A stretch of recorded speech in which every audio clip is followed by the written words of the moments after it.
I still struggle with this today. I'll practice what I want to say, rehearse the whole thing in my head, and then in the moment, nothing.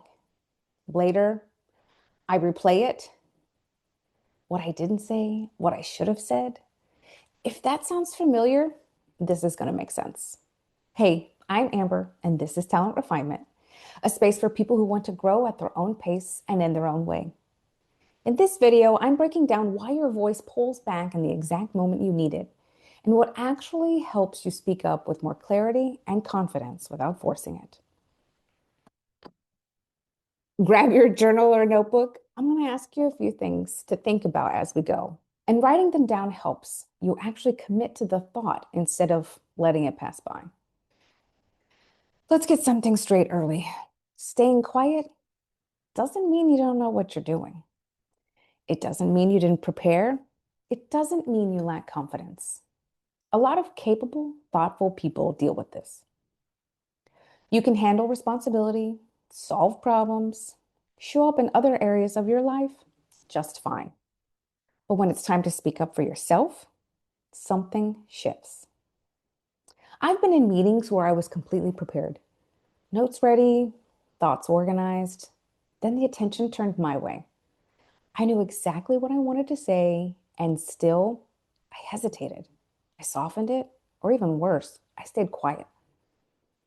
Afterward, I replayed the whole thing. And that loop alone is exhausting. Here's the real part. Speaking up isn't just about confidence. It's about habits, timing, identity, and how you've learned to read a room over time. Let's walk through the main reasons your voice disappears. The last one is usually where things click. First reason, you're managing how you'll come across, not because you're insecure, because you care about impact. You don't want to be misunderstood. You don't want to come off the wrong way, especially if you've been labeled before. I've been called intimidating, not because I was aggressive, but because I was clear and prepared.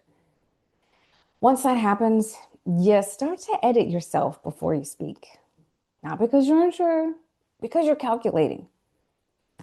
Take a second and write this down. When was the last time you held back? What were you worried people might assume about you?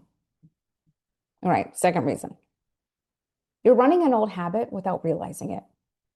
At some point, staying quiet made things smoother, less tension, less pushback, less drama. Even though your life looks different now, that habit stuck. This isn't fear, it's autopilot. For me, this shows up when I'm leading meetings. I walk in with my agenda, a clear goal, a room full of smart people. I ask a question in silence. Not because they don't have thoughts, it's because people are waiting to be invited in. So I probe, I rephrase, I gently pull that conversation forward. Me, I'm comfortable doing that. Facilitating, guiding, holding the space, got it. But speaking up from my perspective, especially with someone higher up, that's where my voice used to hesitate more. I was fine carrying responsibility for the group, slower to advocate for myself. That wasn't a confidence issue. It was a pattern.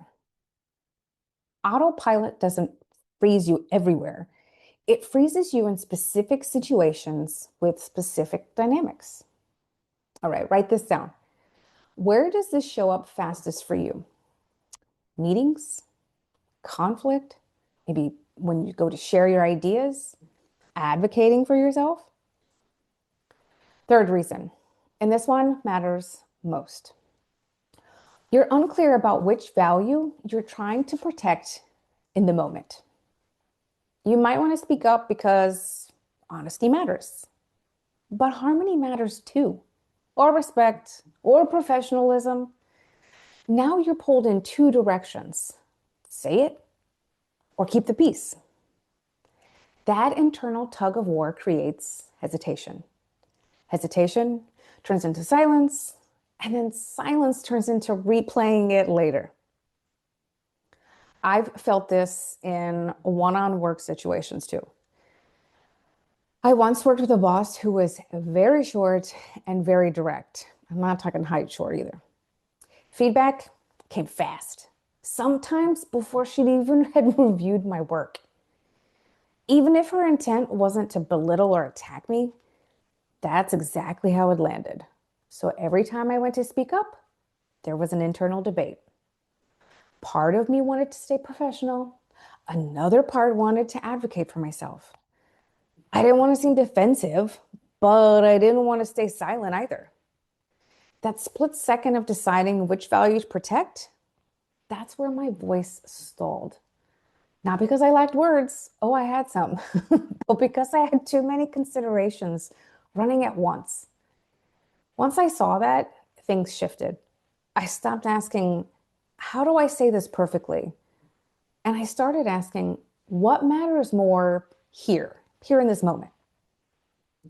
That question steadied my voice, even when that conversation was uncomfortable. If you want help getting that kind of clarity, download the free values worksheet linked below. It's practical, straightforward. It helps you name what actually matters to you now so you're not guessing in the moment. All right, now let's talk about what helps without hype, without trying to be fearless. First, notice the exact second your body pulls back. Not to fix it, just to notice it. Is it when someone looks at you? When the room goes quiet? When you're interrupted, maybe? That moment matters. Awareness alone interrupts the pattern. Next, give yourself one anchor. Ask, what value am I trying to honor right now? Not will this sound for not will this sound perfect. Not will they like this. Just what matters here. Values give your voice direction, not pressure. Then enter the moment with one simple sentence, not a speech, not a perfectly framed explanation. Just something like, I want to add something, or here's what I'm seeing. Maybe even, I have a different perspective. That's enough to re enter the conversation. If this is something you're actively working on, the 21-day confidence reset can help. Small, realistic steps. No hype, no pressure, just steady progress. One last thing before we wrap up. Your voice didn't disappear. It learned when to stay quiet based on past experiences. But you're not stuck there. You've grown, even if your habits haven't fully caught up yet. You are already more capable than your brain admits. Your doubt is outdated, and you're not pretending, you're progressing. All right, here's your journal question. Think of one recent moment where you didn't speak up. What did you want to say? And what were you trying to protect? If this helped, like and subscribe for more weekly videos. And if you want to go, deeper, grab that free values worksheet. And hey, check out the 21-day confidence reset. I'll link them below. And as always, reflect deeply, grow boldly, and refine endlessly. See you next time.